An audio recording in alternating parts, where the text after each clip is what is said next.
Bara. Bara. Barra. Bara. Rrrrr. Rrrrr. Bara. Auniche. Welcome to another video in our mini-series focused on tricky sounds and letters in Bambara, Dioula and Malinke. Ne tokoko Coleman, noye adama jaloye farafina. Itogoko di.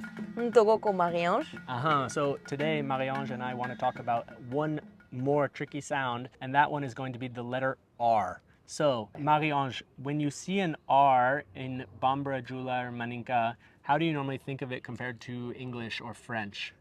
I just tap it more. So, for example, it would be written like bara, B-A-A-R-A. Which means? Work. And then I think about it as if it's written B-A-A-R-R-R-R-A. So then you go barra. Ah, so you put like almost like you roll the Yeah. R? Okay. Like Spanish R. And so how is that different for you from an English R or from a French R? French R is more like r, Yeah. which is more at the back. Whereas ra, it's in the front of your mouth and your tongue is tapping behind your teeth. Right.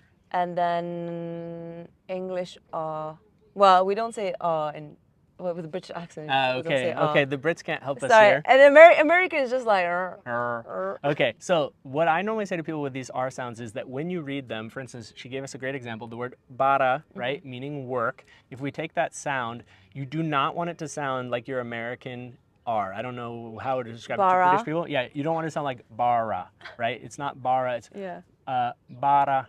Bara. So what I normally say to people is that it's a little bit like the American English pronunciation if you're speaking kind of at a normal speed for the word better.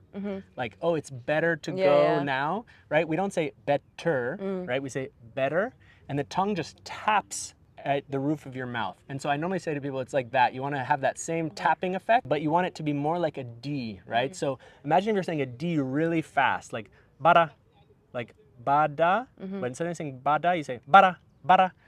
bara, bara. If you can roll your R, that's really helpful, but you don't want to fully roll it. You don't want to say barra. Yeah. Instead, it's just one tap. So take one part of that barra and do bara. Just one teeny little tap. Bara. Bara.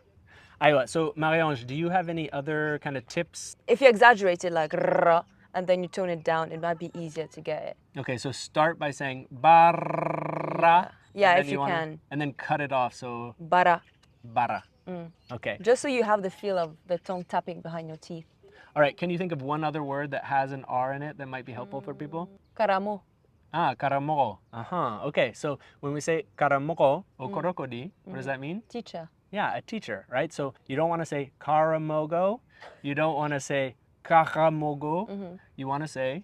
Karamogo. Aywa. So the other word that I can think of with an R would be the word for a road or a path. Do you know that word? No. Sra. Sra. Right? So you don't want to say sra.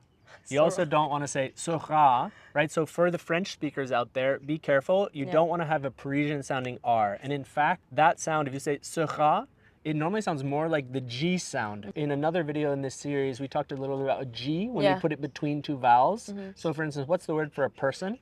Moro. And sometimes I see French people, they'll write it M-O-R-O because they say mojo, right? So don't do that. It's not an R in official Bambara, Dioula, or Malinke spelling. It's a G sound. Stay away from your French R's, French continental R's. Stay away from your American style R's and say sra or bara. Sra, bara. Sra sounds like Sira. Here Sira.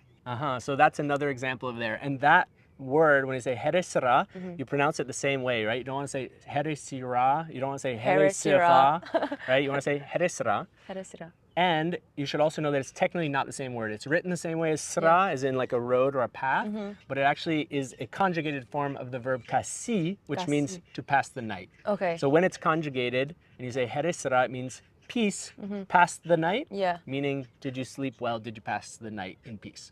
So we hope that you like this video, and otherwise, Marie-Ange, iniche, inibaraji, aniche, au kambe. Kambe. Was that good? That's a wrap, fool. Iniche.